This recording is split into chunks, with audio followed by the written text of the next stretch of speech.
Sir మైఫోర్ సంస్థ అంటే ఈ సేవా కార్యక్రమాలు కానీ సోషల్ సర్వీస్లో కానీ ఎన్నో అవార్డులు డాక్టరేట్ కూడా సాధించారు. సో ఎలా అనిపిస్తుంది మీకు? ఖచ్చితంగా సమాజంలో ఎవరికైనా కూడా మంచి పేరు తెచ్చుకోవాలనేది ఉంటుంది. నేను చెప్పినట్టు చిరంజీవి గారి ఇన్ఫ్లుయెన్స్ వల్ల సమాజానికి మనవంతు తోడ్పాటు అందివ్వాలని మనం ఏదో ప్రతి ఒక్కరిని మనమేమి ఉద్ధరించలేం, కానీ చిన్న చిన్నవైనా కూడా సోషల్ సర్వీస్ ఇప్పుడు కూడా మనం చూస్తుంటాం. ఎంతోమంది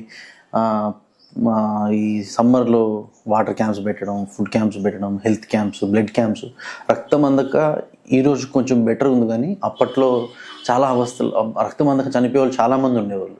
సో అట్లాంటి టైంలో మేము బ్లడ్ క్యాంప్స్ చేసి, ఇప్పుడు మీరు చెప్పినట్టు డాక్టరేట్ కూడా నేను ఆర్గన్ డొనేషన్ క్యాంప్ అనేది మేము ప్లాన్ చేస్తే ఆల్మోస్ట్ 600+ మెంబర్స్ దాంట్లో ఆర్గన్ డొనేషన్కి వాళ్ళ యాక్సెప్టెన్స్ సర్టిఫికేట్ చేయడం జరిగింది. బ్లడ్ డొనేషన్స్ అయితే ఇప్పటివరకు సుమారు 5-6 వేలకు పైన బ్లడ్ యూనిట్స్ మన మైఫోర్స్ ద్వారా ఇచ్చేయడం జరిగింది. హెల్త్ క్యాంప్స్ అయితే దగ్గర 20, అంటే ఒక్క నియోజకవర్గం. మామూలుగా ఏమంటే పొలిటికల్ ఆస్పిరెన్స్ ఉండేవాళ్ళు చేస్తారు సోషల్ సర్వీస్ పొలిటికల్ ఆస్పిరెన్సీ కోసం, అటు చేసేవాళ్ళు ఒక కాన్స్టిట్యున్సీలో చేస్తారు. కానీ మేము ఓన్లీ మదనపల్లి కానీ, తంబాలపల్లి, పుంగనూరు, పీలేరు, ఆ పడమటి నియోజకవర్గాలు అన్నింటిలోనూ చేసాం. ఏమంటే ఆ కోసం, ఆ పొలిటికల్ ఆస్పిరేషన్ కోసం కాదు, సమాజంలో ఖచ్చితంగా మన వంతు సేవ చేయాలా.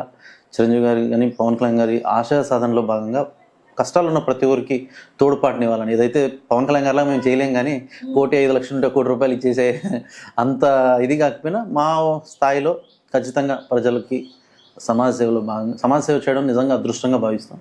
ఈ ఒక జీవితాన్ని ఇచ్చినందుకు అది ఒక పే బ్యాక్ లాగా సొసైటీకి. పవన్ కళ్యాణ్ గారి సిద్ధాంతాలు, ఆశయాలకు అనుగుణంగా పనిచేస్తూ వారిని ఇన్స్పిరేషన్గా తీసుకొని వర్క్ చేస్తున్నారు.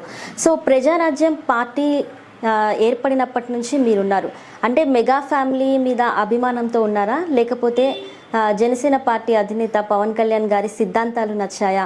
లేదు అంటే మీరు ఓన్లీ ఒక పొలిటికల్ లీడర్గా, రాజకీయ నాయకుడిగా ఎదగాలి అన్న కోరికతో వచ్చారా సార్ పాలిటిక్స్? మంచి క్వశ్చన్ అడిగారు, థ్యాంక్ యూ సో మచ్ అండి. ఎందుకంటే రాజకీయం కోసం జనసేన చాలామందికి అవసరం ఉంటుంది, ఎందుకంటే ఒక పార్టీ అండ చాలామందికి అవసరం ఉంటుంది. కానీ మాకు జనసేన వల్ల రాజకీయం, జనసేన కోసం రాజకీయాల్లో ఉన్నాం. మేము పవన్ కళ్యాణ్ గారి కోసం రాజకీయాల్లో ఉన్నాం. ప్రజారాజ్యంలో ఏదైతే చిరంజీవి గారి ఒక అంత గొప్ప వ్యక్తిని ముఖ్యమంత్రిని చేసుకోలేమనే బాధ మాకు ఇప్పటికీ ఉంటుంది. ఎందుకంటే మీరు గమనిస్తే చిరంజీవి గారిని అందరూ ఫ్లాప్ పొలిటీషియన్ అంటారు, కానీ ఒక రజనీకాంత్ కానీ, అమితాబ్ బచ్చన్ కానీ, కమల్ హాసన్ కానీ, కర్ణాటకలో ఉపేంద్ర లాంటి వాళ్ళు కానీ, పవన్ కళ్యాణ్ గారు కానీ, వీళ్ళు ఎవ్వరు కూడా ఫస్ట్ ప్రజారాజ్యం వేసినంత ఇంపాక్ట్ ఎవరు వేయలేదు.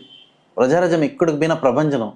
రాజశేఖర రెడ్డి కానీ, అప్పుడున్న చంద్రబాబు నాయుడు గారు కానీ, వీళ్ళు వేసిన ఆ పొలిటికల్ టాక్టిక్స్లో చిరంజీవి గారు కొంచెం మృదు స్వభావి, మంచి వ్యక్తి కాబట్టి దాంట్లో ఇరుక్కుపోయారే. కానీ లేకపోతే ప్రజారాజ్యం అనేది ఖచ్చితంగా గవర్నమెంట్ ఫామ్ చేసేది. ఎందుకంటే అప్పుడు వచ్చిన ఓట్ షేరు చాలా పెద్దది, ఒక వితిన్ 8 monthsలో.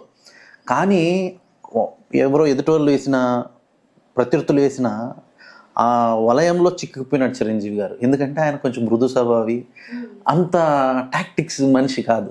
కానీ మీరు mark my words, Pawan Kalyan గారు అనే వ్యక్తి మన సౌత్ ఇండియాలో పొలిటీషియన్స్ అంటే కొంచెం కేంద్రం కూడా కదిలే పొలిటీషియన్స్, అంటే భయపడే విధంగా ఉండే పొలిటీషియన్స్ అంటే కర్ణాటక నుంచి దేవేగౌడ గారు కానీ, తమిళనాడు నుంచి కరుణానిధి కానీ, ఆంధ్ర నుంచి చంద్రబాబు నాయుడు గారు కానీ, రాజశేఖర రెడ్డి గారు కానీ, ఇలాంటి వాళ్ళందరికీ ఎంత మేధోశక్తి ఉంటుందో మేము దగ్గరనే చూస్తున్నాం. చెప్తాను, ఖచ్చితంగా పవన్ కళ్యాణ్ గారి రోజు అంటూ వచ్చినప్పుడు వీళ్ళందరికంటే కూడా ఒక కొత్త రాజకీయాన్ని నేనేం నమ్ముతానంటే, ఒకరోజు భారతదేశ రాజకీయాల దిక్సూచిని మార్చగల నేత పవన్ కళ్యాణ్ గారిని ఖచ్చితంగా నమ్ముతాను.